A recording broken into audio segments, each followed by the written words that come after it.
se z veseljem podpiramo. Bi pa želela, da naši predsedniki in gospod Kovca kot podpredsednik konkretno dajo, povejo še kakšno misel, torej njihova razmišljanja, na kakšen način želijo oziroma jim bodo udejanjali to našo mantro Povežimo Slovenijo. No, gospod Kovca. Hvala lepo, gospod Kovček. Še enkrat lep dober dan vsem vam. Večino izmed vas sem že srečeval z mnogimi izmed vas sodeloval. Zdaj za začetek rečem tole. Ko sem sam razmišljal o tem projektu Povežimo Slovenijo, na začetku sem si mislil, to bo težko sestaviti to zgodbo, zato ker prehajamo iz tako različnih interesnih sfer. Kako bomo mi to se zmenili? Ampak, gleda šmenta, na koncu nam je uspelo se zmeniti brez kakšnih večjih konfliktov, brez večjih pretresov. In kar me je navdušilo je to, da v gibanju Povežimo Slovenijo sodelujejo stranke z dobrimi in malo manj dobrimi izkušnjami, z uspehi in neuspehi v preteklosti. Prekaljeni ljudje.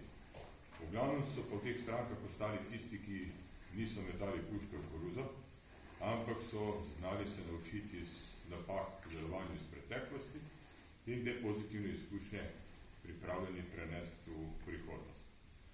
Zdaj, rečeno je bilo, da bomo skrbeli za 3 stebre. Pa naj to prevedemo v tak čisto človeški jezik. Želimo si enotne Slovenije, ki bo prehransko samozadostna, ki bo ohranila svoje zelenje, svoj izgled, kakršen je, in zaradi tega ne bo nič manj razvita kot države, ki nas okrožajo, mogoče industrijsko še bolj. O čem govorim? Govorim o tem, da smo zavezani k sledenju bliskovitemu napredku, udejanjanju dobrih praks, prenašanju tehnologije iz inštitutov v realno življenje, v uporabo, ob tem pa spoštujemo naše naravne danosti. Želimo ohraniti Slovenijo tako, kot je, in želimo, da ne bi bili naši ljudje lačni ali pa odvisni od uvoza hrane od kje druge, ker to lahko predelamo doma. To je temeljna ideologija tega gibanja Povežimo Slovenijo. No, mogoče še pomembnejša stvar, ki se pa ne vidi na vzven, pa mogoče tudi premalo poudarjamo. Mi stojimo na stališču, da bo v prihodnosti pričo posledic COVID-19, ki so niso čisto jasno izkazane skozi ekonomska gibanja. In pričo posledic vojne v Ukrajini, ki bodo zelo velike, jaz to nedvomno spoznavam in ne samo jaz, tudi mnogi analitiki, da nas bo ta vojna v Ukrajini vse skupaj, celo Evropo, pa tudi svet, stala marsičesa. V prvi fazi z dražjimi energenti, v drugi fazi z dražjo hrano in pomanjkanje hrane, v tretji fazi bomo vsi prisiljeni v večje vojaške izdatke zaradi zagotavljanja varnosti, kar se situacija v Ukrajini preti, da bo destabilizirala celotno Evropo. V takih pogojih Slovenija potrebuje močno oblast. Močno. Ne pomeni avtokratsko, ampak pomeni oblast, ki bo povezovala ljudi, ne pa razdvajala. Naše temeljno načelo tukaj je, da v slovenskem parlamentu moramo najti soglasje o temeljnih vprašanjih varnosti in razvoja slovenske družbe. Eno je ideologija, drugo pa je obstoj in razvoj Slovenije. Zdaj se je ideološko vprašanje prineslo v ospredje in se ga je postavilo pred blagodet državljanov in pred varnost države. Samo pogledajte, kako se vrtijo debate v zadnjem času. Postavljajo se pod vprašaj temeljne vrednote, na katerih je nastala samostojna Slovenija.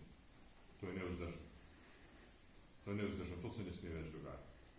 Naša naloga bo, da po vstopu v parlament zberemo dovolj politične modrosti in dovolj politične moči, da poskušamo narediti most na levo in na desno.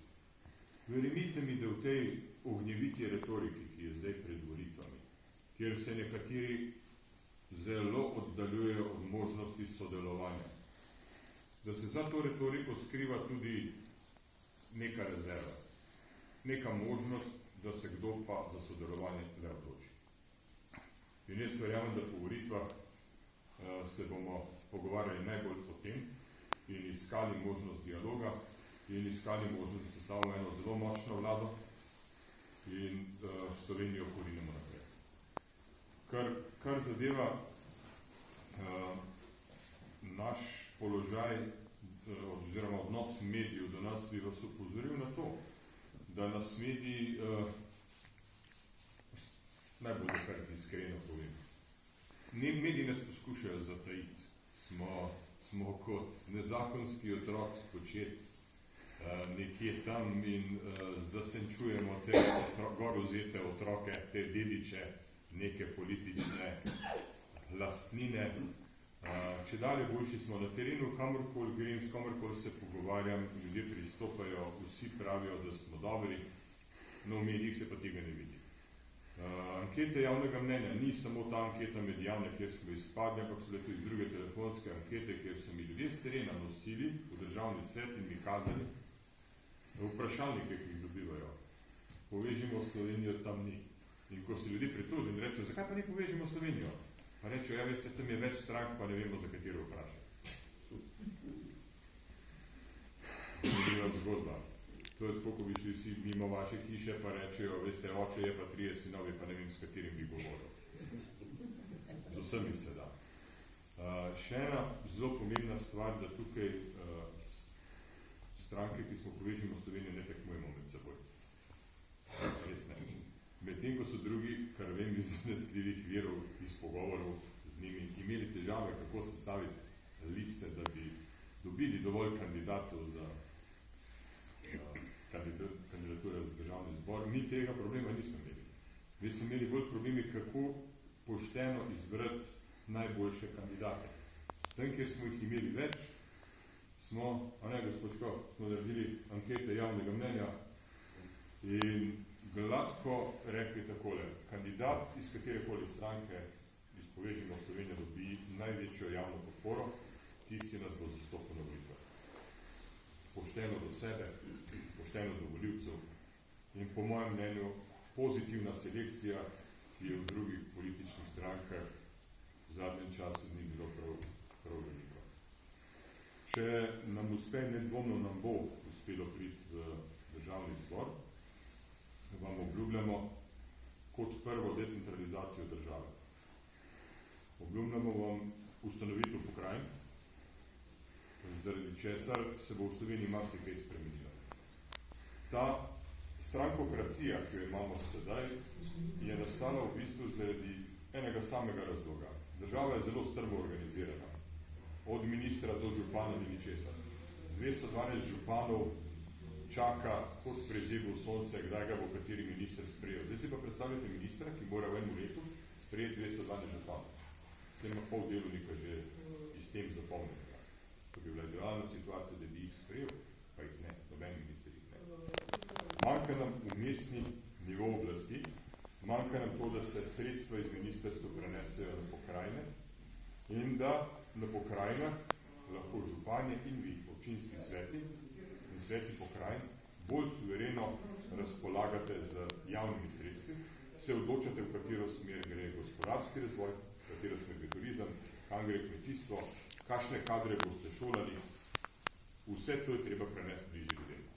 Ko se to zgodi, bo po mojem mnenju tudi manj interesov strank za uzurpacijo oblasti iz vrha in delitev povolilnega plena med samo nekaterimi.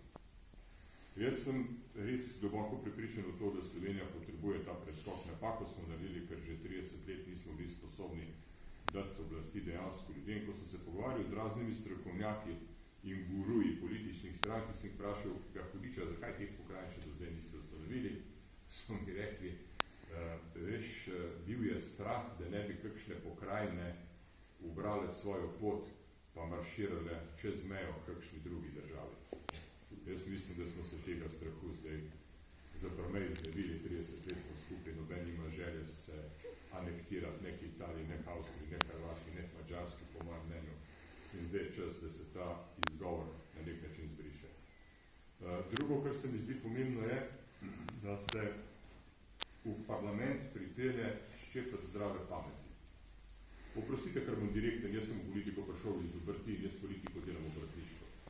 Tam v parlamentu sedi 90 ljudi. Oni so sposobni 6 ur razpravljati o oklepnikih slovenske vojske, na katerih je za 1600 evrov škode nastale v transportu. 6 ur.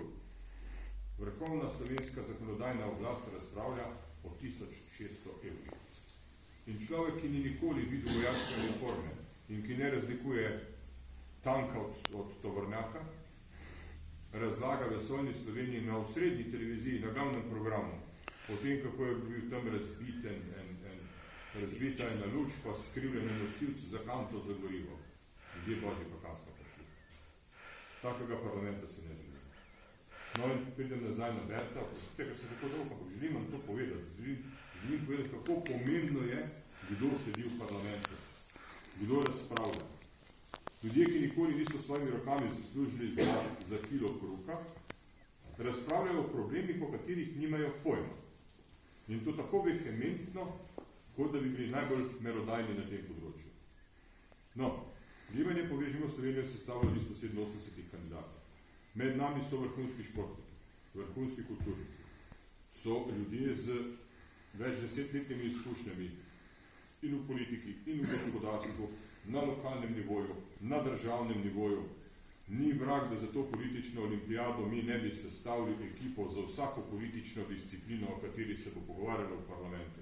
Ni vrag, da nam ne bi uspelo.